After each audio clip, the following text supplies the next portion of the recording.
ખૂબ ધ્યાન આપજો. હવે આપણે દાખલો સ્વાધ્યાય 8.3 સુધી પતી ગયું. એમાં દાખલો નંબર 4 સુધી પૂરો કર્યો. સ્વાધ્યાય 8.3 એમાં દાખલો નંબર 4 સુધી પૂરું કર્યું. પાંચમો દાખલો. હવે પાંચમો દાખલો, જો હોય એ લઘુકોણનું માપ હોય. આપણે લઘુકોણમાં જ ભણીએ છીએ, એટલે કે 0 થી 90 વચ્ચેના ખૂણામાં જ ભણીએ છીએ. એટલે યાદ રાખવાનું, 10મા ધોરણની ત્રિકોણમિતિ 0 થી 90 અંશ એટલે કે લઘુકોણની જ છે, આગળ ચિંતા કરવાની નથી. હોય તથા sec 4a, આપણે ચોથો દાખલો ગણ્યો તો એ રીતનો જ છે. sec 4a બરાબર cosec a - 20 હોય તો a ની કિંમત શોધો. બરાબર ધ્યાન આપજો. sec કેટલા છે આપણી પાસે? sec 4a, ધ્યાન આપજો અહીંયા બરાબર. sec 4a બરાબર cosec a - 20. બરાબર છે. આપણે આટલું શીખ્યા હતા. ગઈકાલે આવું જ એક દાખલો હતો, ધ્યાન આપો. એને અનુરૂપ જ છે ને એવો આવવાની શક્યતા રહે દાખલો, ધ્યાન આપો. તો કરવાનું શું આપણે તમને ખબર હોવી જોઈએ કે cosec 4a છે, અહીંયા sec 4a છે અને cosec છે. આને રૂપાંતર થોડું અઘરું પડે, અત્યંત અઘરું નથી. આપણે આને સરળતાથી રૂપાંતર કરી શકીશું. માટે આ cosec છે તો અહીંયા cosec લાવીએ. આ cosec માટે સૂત્ર તરફ જઈએ તો શું છે? sec. આપણે sec આપેલું તો sec ના બદલાની અંદર આ sec ના cosec લખશું. cosec 90 માઈનસ કરીએ. શું કરશું અહીંયા? cosec. બરાબર ધ્યાન આપજો. કશી ખબર ના પડે કોઈને તો cosec છે તો cosec કરી દે. શું છે? cosec છે તો શું કરી દઈશું? cosec 90 minus 4. સમજો તો એના માટે સમજવા માટે છે કે શું સૂત્ર કર્યું મેં? cosec 90 minus θ. 90 માઈનસ θ sec θ થઈ ગયું. અને ન સમજણ પડે એના માટે સ્પષ્ટ કહું, cosec છે તો cosec લખી દે. મગજ મતલબ 90 મોદી વાત કરવાની. આ 90 મોદી આપણે જે છે એ વાત કરવાની. હવે અહીંયા cosec a - 20 તમે સમજી શકો હવે સ્પષ્ટ બધા કે શું કર્યું? cosec 90 minus θ. આ સૂત્ર વાપરો. cosec 90 માઈનસ θ બરાબર sec θ. તો આ sec θ આપણો આવે જો θ તરીકે.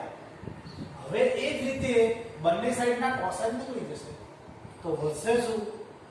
90 માઈનસ 4a બરાબર a માઈનસ 20. બરાબર છે. 90 ઓછા 4 બરાબર a માઈનસ 20. બરાબર છે. હવે શું થશે? તો -4a એમને આ 1 આ બાજુ એટલે -1 બરાબર આ 90 આ બાજુ -90 અને 20 પણ છે માઈનસ. બરાબર સમજો. પરતે બોલું છું કે આ શું કર્યું? -4a એ આ બાજુ એટલે માઈનસ કેટલા છે? 90 અને આ -20. હવે કેટલા થશે અહીંયા? તો 4 ને 35 છે એટલે -5a પણ માઈનસ રહેશે. અને એ જ રીતે અહીંયા બંને માઈનસ છે એટલે શું થાય? સરવાળો. બંને માઈનસ છે એટલે શું થશે? સરવાળો. તો 9 10 ને 11 110 થઈ ગયા. હવે બંને સાઈડના ઋણ જતા રહેશે. તમે સમજી શકો. એટલે 5a બરાબર કેટલા વધ્યા? 110. એ બરાબર કેટલા આવશે? 110 ભાગ્યા 5. આગળ કરતો આપણને આવડશે ને દરેકને? બરાબર 5 ગુણા 10 એક વધ્યો 2. કેટલા થશે? લગભગ 2 22 110. સમજાય છે બરાબર દરેકને? અડધી એકવાર કહી દઈએ. ધ્યાન આપો. sec છે, અહીંયા cosec છે. એ અહીં સિંગલ અક્ષર છે એટલે આપણને સરળતા પડે એટલે અહીં cosec લખવાનું 90 માઈનસ સૂત્ર છે. સૂત્ર રીતે સમજે છોકરા માટે. અહીંયા શું થાય? 90 માઈનસ θ. આ 90 માઈનસ θ બરાબર sec θ. તો આ sec θ થઈ ગયું. બંને સાઈડ cosec થયા ઉડી ગયા.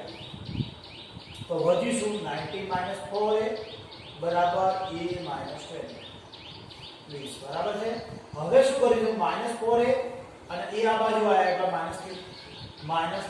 આ બાજુ આયા એટલે -3 બરાબર થી આ બાજુ આયા એટલે બરાબર ની આ બાજુ આયા -20. હવે આ બંનેનો સરવાળો -4a બરાબર કરો -110 થયા. હવે 5 વડે ભાગીને ગયા. સમજી શકાય એટલે મારું બચાય છે. a ની કિંમત શોધો. a ની કિંમત મળી ગઈ. સમજી ગયા છો? હવે દાખલો નંબર આવે છે 6. દાખલો શું 6 કે છે? ધ્યાન આપો. એ અલગ ટાઈપનો દાખલો. બરાબર છે. એક્સ્ટ્રા પ્રેક્ટિસ માટે પ્રેક્ટિસ વર્ગનો લોટ ઓફ દાખલા છે. બરાબર ધ્યાન આપો. હવે આવો એક જ દાખલો છે આપણી ચોપડીમાં. શું આપીએ? જો ત્રિકોણ ABC આવે ને એટલે આપણે ખબર છે શીખ્યા ત્રિકોણ ABC હોય તો માપનો A વત્તા માપનો B વત્તા માપનો C બરાબર 180. પણ ત્રિકોણમિતિમાં એવું નહીં લખવાનું. ત્રિકોણમિતિમાં ડાયરેક્ટ આવે રકમમાં આવું આપેલું છે ત્રિકોણ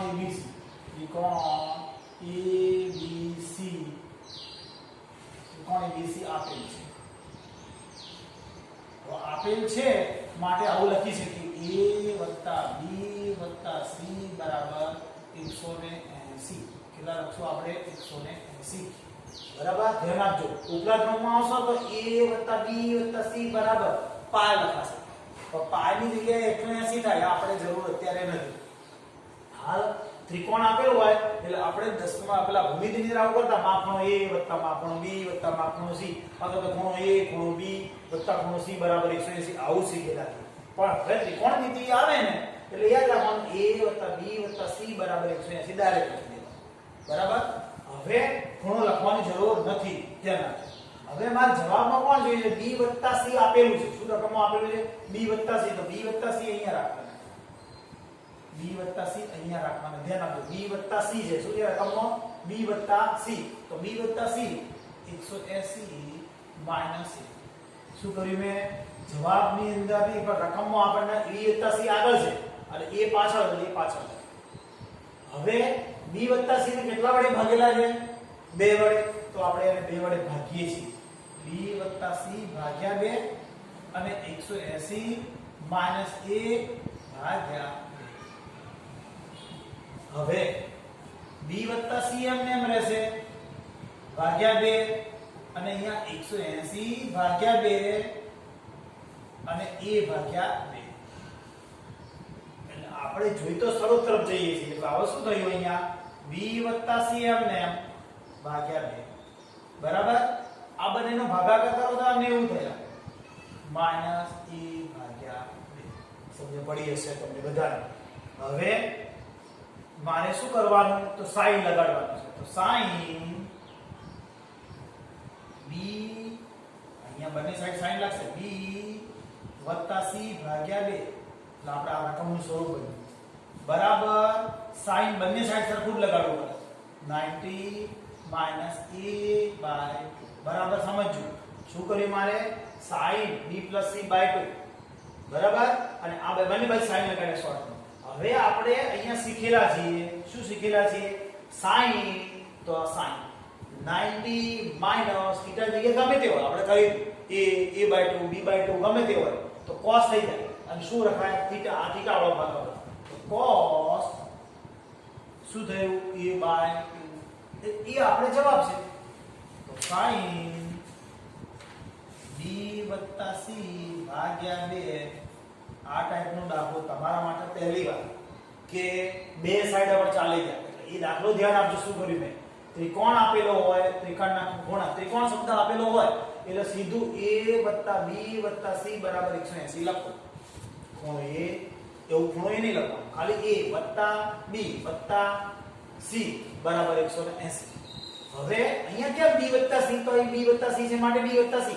અહીંયા A + B હોય તો અહીંયા A + B. જે અહીંયા આપ્યું હોય એ અક્ષર અહીં રાખવાના. બાકી વધારાનો એક અક્ષર આ બાજુ લઈ જવાનો.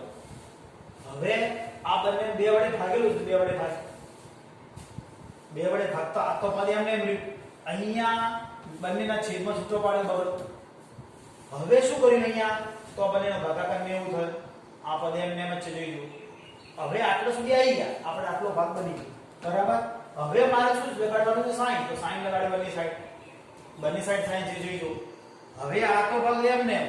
હવે આ સાઈન 90 - θ. સાઈન 90 - θ એટલે cos. એટલે આ cos θ થઈ ગયું. સમજી શક્યા છો? હવે દાખલો નવો આવશે 7. આપણે છઠ્ઠો દાખલો પૂરો થઈ ગયો. હવે 8.3 નો છેલ્લો દાખલો છે. શું કહે છે? sin 67 વત્તા cos 75 ને 0 અને 45 વચ્ચેના માપવાળા ખૂણાના ત્રિકોણમિતિય ગુણોત્તર તરીકે દર્શાવો. હવે આપણને આ રકમ ગમે તે હોય. આ રકમ ગમે તે છે. sin 67 પ્લસ cos 75 અંશ. કેટલા છે આપણે? sin 67 વત્તા cos 75 છે. હવે આપણે એને શું કરવા માંગીએ છીએ તો સ્પષ્ટ લખ્યું છે 0 થી 45 ના વચ્ચે લાવવાનું છે. હવે આપણને 0 થી 45 આપણે બીજું કશું જ કરવા નથી, આ સૂત્રનો ઉપયોગ કરવાનો છે. તો આપણે અહીંયા શું કરશું, પહેલા આ sin m ને યાદ કરો, પછી શું કરીએ, અંક બદલીએ.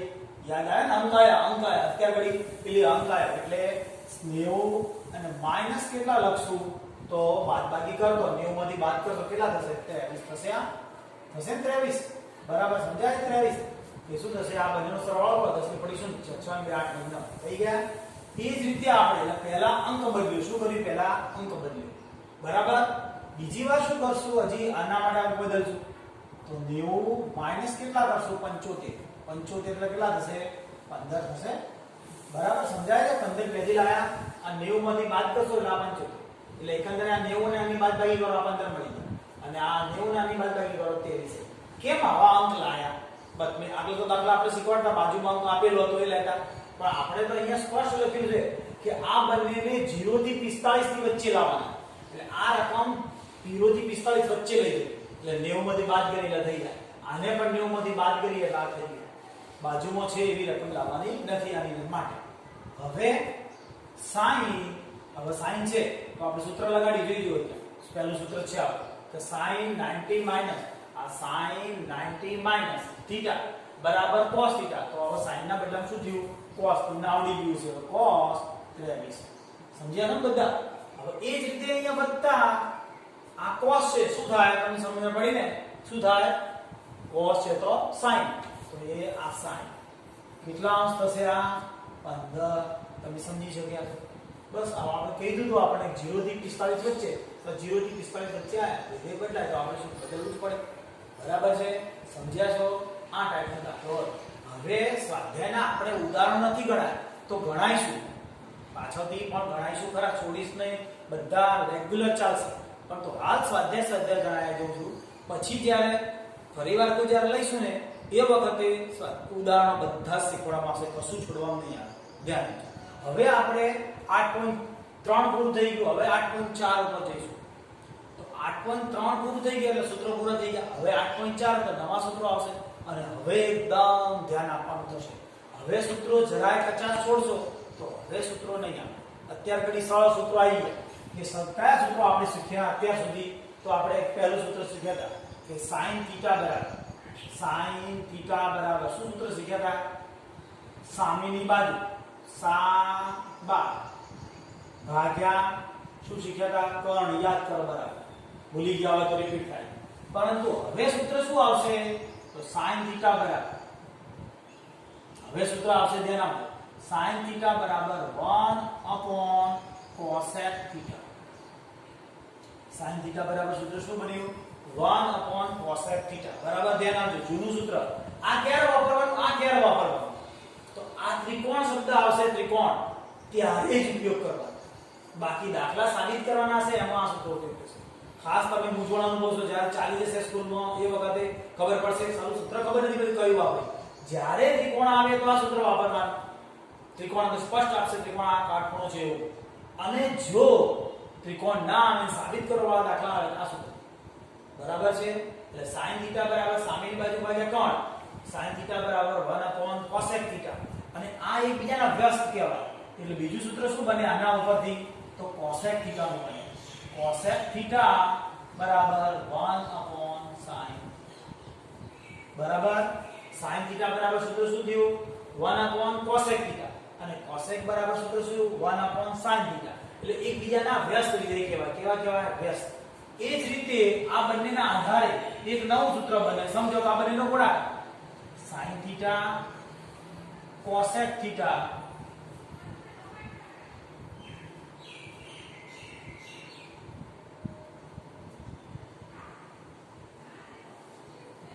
જેવી રીતે 5 અને તેનો વ્યસ્ત 1/5 બરાબર 1 થાય. સમજો કોઈ સંખ્યા અને તેનો વ્યસ્ત નો ગુણાકાર 1 થાય, આવું ભણેલા છે આપણે. તો આ એક જાતનો વિધેય છે sin, તેનો વ્યસ્ત 1/1 થાય ને, આને 1/sin કે બંને ઉડી જાય. આ sin θ અને તેનું વ્યસ્ત કોણ 1/sin બંને ઉડી જાય, એક જ થાય. તો એના આધારે મેં એક લખ્યું. એટલે મુખ્ય સૂત્ર sin θ બરાબર 1 cosec. cosec બરાબર 1 sin અને sin * cosec બરાબર 1 સમજી ગયા છો. હવે આ નવું સૂત્ર આવ્યું, આ સૂત્ર જૂનું હતું અને આ સૂત્ર મેઈન સૂત્ર એના ઉપરથી આ બન્યું, એના ઉપરથી આ બન્યું. હવે લખીને તૈયાર કરી નાખજો, નોટમાં આવડી જાય. જે સૂત્ર આવડી ગયા સ્વાધ્યાય એકદમ સરળ છે. હવે આ sin θ નું પતી ગયું, એવું ને એવું cos θ નું લઈ આપણે. cos θ બરાબર તો શું થાય? યાદ હશે તમને, પાબા પાસેની બાજુ ભાગ્યા કોણ. ત્રિકોણ આવે ત્યારે આ સૂત્ર વાપરવાનું, ત્રિકોણ ન આવે, ઉલ્લેખ ન હોય, સાબિત કરવો હોય ત્યારે આ નવું સૂત્ર આવશે. cos θ બરાબર શું આવશે? 1/sec θ. કોઈ વિચાર્યું હોય તો આ સાચું છે તેના. cos θ બરાબર 1/sec θ. હવે એના ઉપરથી જાતે આવી જાય, વિચારી લો મગજમાં, એટલે તમારા મગજમાં તરત બેસી જશે ભાઈ sec θ બરાબર 1/cos θ. વિચાર્યું તમે જાતે વિચારી શક્યા છો કે જેવી રીતે આનું હતું સૂત્ર એ જ રીતે આનું વ્યસ્ત વિધેયનું આ સૂત્ર બને. તો ત્રીજું જાતે આવડી જાય, હું માનું ત્યાં સુધી કે cos θ sec θ બરાબર 1. બરાબર છે, બે સૂત્ર આવડ્યા. આ cos θ બરાબર 1/sec θ, sec θ બરાબર 1/cos θ અને આ વ્યસ્ત વિધેય છે એટલે આ બંનેનો એકંદરે ગુણાકાર 1 થયો. આપણે અહીં શીખ્યું એ જ. હવે શું આવશે? તો sin નું વધી ગયું, cos નું વધી ગયું, તો હવે બરાબર ને કયું આવે? tan. tan θ બરાબર શું સૂત્ર બોલો? શીખ્યા છો ને તમે? tan θ બરાબર સૂત્ર શું આવશે? સાબા ભાગ્યા પા. બરાબર? આ તો તમને આવડે છે. ત્રિકોણ આવે એટલા સૂત્રનો ઉપયોગ કરશું સાબિત કરવા માટે. tan θ બરાબર ધ્યાન આપજો, tan θ બરાબર તો મુખ્ય સૂત્ર tan θ બરાબર આગળ મેં એક વાર શીખવાડ્યું, કોઠો શીખવાડો તારે લખતો હતો કે sin θ ભાગ્યા cos θ. યાદ કરો, કોઠો લખ્યો તો ત્યારે મેં sin/cos કરી દીધું. હવે આપણે આવશે તો tan θ બરાબર sin ભાગ્યા cos. tan બરાબર સૂત્ર શું? sin ભાગ્યા cos. એ સિવાય tan નું એક બીજું સૂત્ર બને છે, tan θ બરાબર 1/cot θ. શું છે? cot θ. tan θ બરાબર 1/cot θ. શું છે? tan θ બરાબર 1/cot θ. અને એ જ રીતે આ સૂત્ર અહીંયા ભેગું થશે, બંને વ્યસ્ત થયા એકબીજાના. tan θ cot θ બરાબર 1. tan θ cot θ બરાબર 1. હવે cot θ નું લઈશું આપણે તો tan θ નું આવડી ગયું છે. શું થયું? સામેની બાજુ ભાગ્યા પાછળની બાજુ. tan θ બરાબર sin ભાગ્યા cos. આ મુખ્ય સૂત્ર, આ યાદ જ રાખવાનું. આ તો ક્યારે ઉપયોગમાં આવશે એટલા માટે. tan θ બરાબર 1/cot θ અને tan θ cot θ બરાબર 1. બરાબર છે. હવે આપણે cot θ નું લઈએ. કઈ લઈએ? cot θ. તો cot θ બરાબર સૂત્ર શું બનશે? cot θ બરાબર હવે તમને જાતે ખબર પડી જશે કે cot θ નું સૂત્ર આપણે શું શીખ્યા હતા? પાપા ભાગ્યા સાબા. યાદ કરી લો, ભૂલી ગયા હોય તો. હવે cot θ બરાબર આના ઉપરથી વિચારીને કહી દો, તમને આવડી જાય જાતે. બરાબર? પાબા એટલે cos θ થવાનું છે અને આ સાબા એટલે sin θ થાય. હવે તમને ધીરે ધીરે આ સૂત્ર ઉપરથી આ સૂત્ર બેસશે. જો ધ્યાન આપો કે sin θ એટલે સામેની બાજુ, આ સામેની બાજુ એટલે sin અને પાછળની બાજુ એટલે cos. યાદ રાખવા માટે સરળતા એટલે આ પાબા યાદ રહ્યું હોય એટલે cos θ અને સાબા એટલે sin θ. હવે અહીંયા cot θ બરાબર 1/tan θ. શું થશે? 1/tan θ. શું થશે? cot θ બરાબર 1/tan θ. આના જેવું જેવું આનું ખાલી ઉલટાવી છે જગ્યા અને cot θ tan θ બરાબર એક ગુણાકાર હું ગમે એમ ઉલટાવો તો ચાલે, તમે સમજી લો.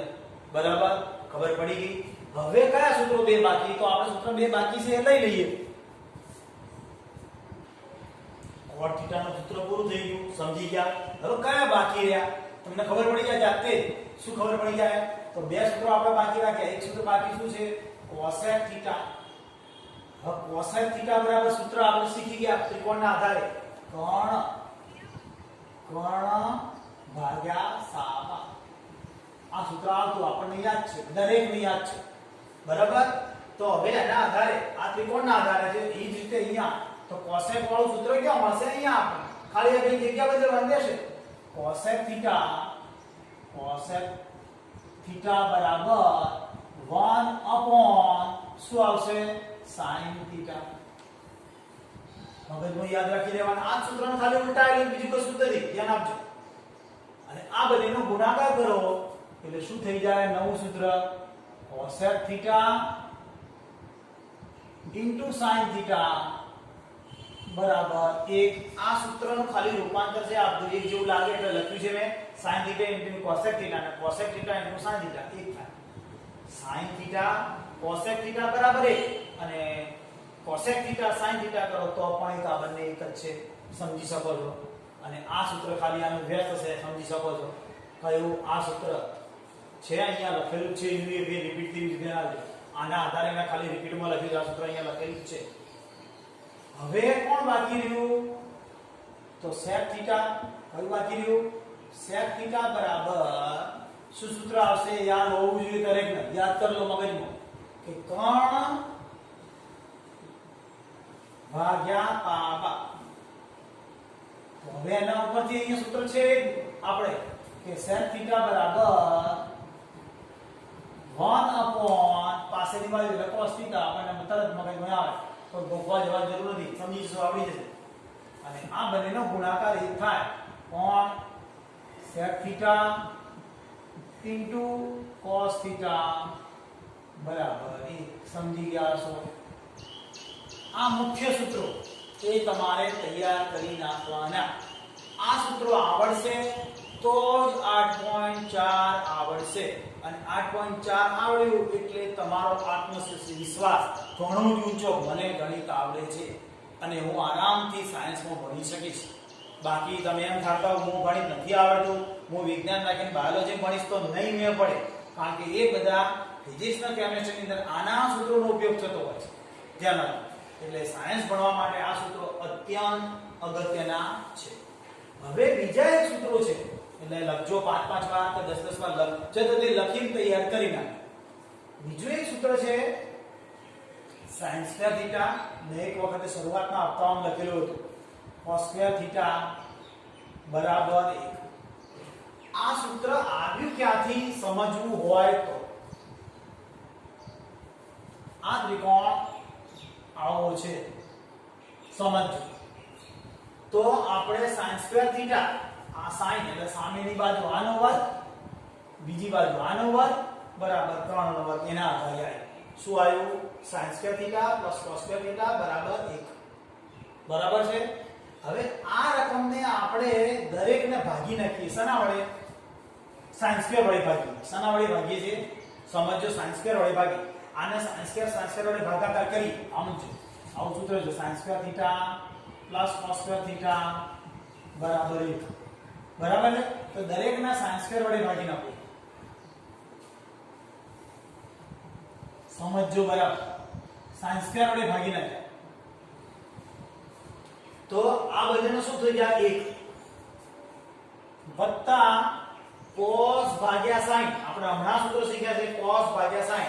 cos ભાગ્યા sin દેખાય છે? cos ભાગ્યા sin, cos ભાગ્યા sin તો cot થાય. શું થાય? cot. cot નો વર્ગ થીટા બરાબર 1. આ સૂત્ર ગોખ્યા વિના સમજવું હોય તો મેઈન સૂત્ર sin square theta plus cos square theta બરાબર 1. એટલે કે આ સામેની બાજુનો વર્ગ વત્તા પાછળની બાજુનો વર્ગ બરાબર કર્ણનો વર્ગ, એવું આપણે શીખ્યા. કર્ણ એટલે એક એકમ, એના આધારે સૂત્ર છે. બરાબર? તો આ સૂત્રની અંદર દરેકને cos વડે ભાગી નાખતા આ સૂત્ર બન્યું. cos વડે ભાગ્યું, sin વડે ભાગ્યું એટલે આ sin વડે ભાગ્યું એટલે cot અને આ કિંમત 1 sin સ્ક્વેર. 1 sin સ્ક્વેર ક્યાં છે? 1 sin ક્યાં છે? જોઈજો તમે. એવી જ રીતે બીજું સૂત્ર કેવી રીતે બને જોઈજો, સમજી આપણે. આપણી પાસે sin સ્ક્વેર થીટા છે cos સ્ક્વેર થીટા બરાબર 1 આવું સૂત્ર છે. આ દરેકને મેં sin સ્ક્વેર વડે ભાગ્યું તો હું દરેકને cos સ્ક્વેર વડે ભાગું. કેટલા વડે ભાગું છું?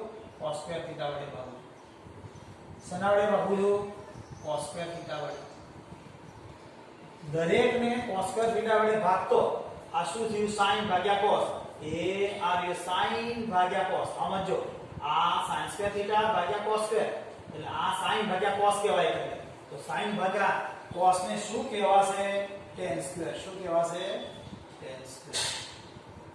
દેખાય tan સ્ક્વેર બની અને પ્લસ 1 બરાબર 1 cos. શું લખ્યું છે? 1 cos.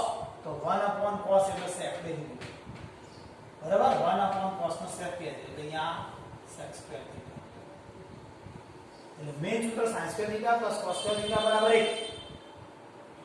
1 cos સ્ક્વેર બરાબર cos સ્ક્વેર. અને આને સરળતા માટે આગળ પાછળ લખી દઈએ વત્તા કરશે એટલે ચાલે. 1 tan સ્ક્વેર થીટા બરાબર sec સ્ક્વેર થીટા. આ મેઈન સૂત્રો 3 આ રહે. sin square theta cos square theta બરાબર 1 cos સ્ક્વેર બરાબર cos સ્ક્વેર 1 tan સ્ક્વેર બરાબર sec સ્ક્વેર. બરાબર ધ્યાનથી નોટ કરજો. નોટ કર્યા પછી સમજો અને સૂત્રો યાદ રાખવા પ્રયત્ન કરજો. મેં આ સૂત્રો ઉપરથી જ છે. હજી એકવાર પરિવાર કરી લઉં તો sin થીટા બરાબર સામેની બાજુ ભાગ્યા કોણ. તો આ sin થીટા બરાબર શું થયું? sin થીટા બરાબર 1 cos થીટા આપણને યાદ રાખવું. cos થીટા બરાબર 1 શું સૂત્ર થયું? cos થીટા બરાબર 1 sec થીટા. tan બરાબર સામેની બાજુ એટલે sin અને cos બરાબર પાસેની બાજુનો cos. એ જ રીતે cot બરાબર પાસેની બાજુ એટલે cos, સામેની બાજુ એટલે sin. બરાબર છે. હવે પછી કાલે ચાલુ કરશું 8.4. એટલે આ એક સૂત્રો બીજા સૂત્રો બંને તૈયાર કરી નાખવા.